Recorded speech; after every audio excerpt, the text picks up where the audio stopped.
My friends, let's talk about when Ann Coulter gets something wrong. Shall we? Now, don't get me wrong. I respect Ann Coulter. I read Ann Coulter. I read her books. I read her columns. She's a very smart woman, but last several months, she's got something stuck in her craw about the president, and she's making a lot of bad decisions. Here's one of them, item from the Daily Caller. Conservative author Ann Coulter bemoaned President Donald Trump's escalation of tensions with Iran in a tweet on Monday, saying his supporters thought he would be, quote, different. Here's the tweet. Quote, all Republican presidents run on keeping us out of war as Eisenhower and Nixon. Coulter wrote, Reagan actually did. Then they start wars. We thought Trump was different, unquote. Ann, my child, listen closely. Trump is not trying to start a war. The war has been ongoing.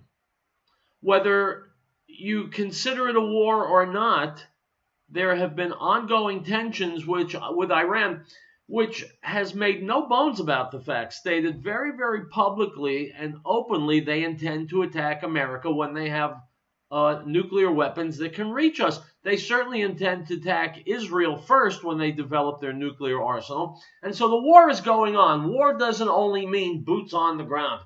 The war is going on. And what Donald Trump is attempting to do is to end that war. Now, if I were one of his advisors, the war would be over already because Tehran would be hot atoms by now. That's how you win a war. That's how you end a war. He's taking a somewhat more nuanced approach, can we call it that?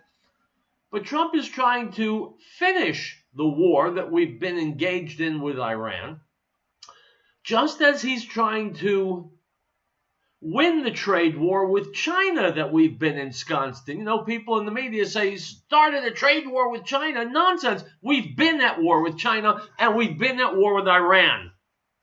Trump has got the guts to do what no other president has done. He's attempting to end the war. That's what's happening. Here's a related item from Reuters. At least 56 people were killed in a stampede as tens of thousands of mourners packed streets for the funeral of a slain Iranian military commander in his hometown on Tuesday, forcing his burial to be delayed by several hours, unquote. Well, first of all, his burial was delayed, unfortunately, by several years.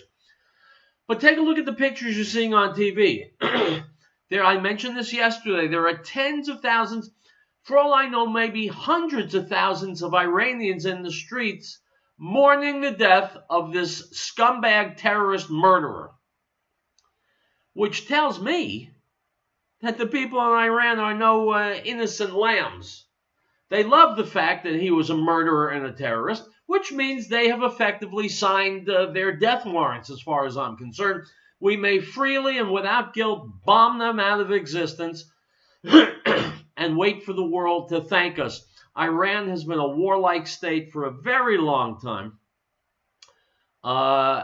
at least since the fall of the Shah. Before that, they make no bones about the fact that they hate Jews and they want to destroy Israel and all the other sickeningly frequent tropes that we hear from the Arab world. We need to get rid of Iran, or at least bomb it back into the dark ages that it's been living in. Related item, this comes from David Andrew Weinberg at the Anti-Defamation League's Washington Office for International Affairs. He's the director of International Affairs. Weinberg writes the following. While military tensions seem to be ratcheting up between Iran and the United States, Iranian leaders and state-controlled media outlets continue to propagate anti-Semitism, using blatantly false and anti-Jewish conspiracy theories in a cynical effort to shift blame for the consequences of its own aggressive actions abroad. Unquote. My friends, you want to know who's stupid? You want to know who hates America? Listen to the people criticizing Donald Trump for killing this terrorist general. Those are the people who are either too stupid or too hate-filled to get an accurate picture of what's going on. My bone to pick with the president is that he just killed one guy. I said yesterday on the show, we're never going to win the war with Iran by killing them one by one. We've got to kill them in large groups. We've also got to take out their nuclear facilities. And believe me, our agencies, intelligence agencies, know where they are. And believe me, we could press a button and make them go away. Unfortunately, with democracy comes the need to please the electorate. And there are so many bozos and nitwits out there across America who would get up in arms if we actually tried to win a war and destroy a country that's bent on destroying us. And so as long as we've got that ballast, I guess we're taking a measured approach. Here's a somewhat related item from the New York Post. A well-known Islamic religious leader in Texas has been busted for sexually assaulting 4 children, though authorities believe he's victimized others. Mohammed Omar Ali, a 59-year-old Somali national, was arrested Friday on charges of sexual assault of a child and sexual indecency of a child after an investigation was launched in September. Fort Bend Sheriff Troy Niels told reporters at a press conference on Monday, yesterday. Niels described Ali as a popular, quote, religious leader who spent time at several mosques in Fort Bend County as well as in Greater Houston. Investigators believe Ali also victimized other children dating back to 2013 after he arrived in the U.S. We do not know that there are other victims out there, Neil said.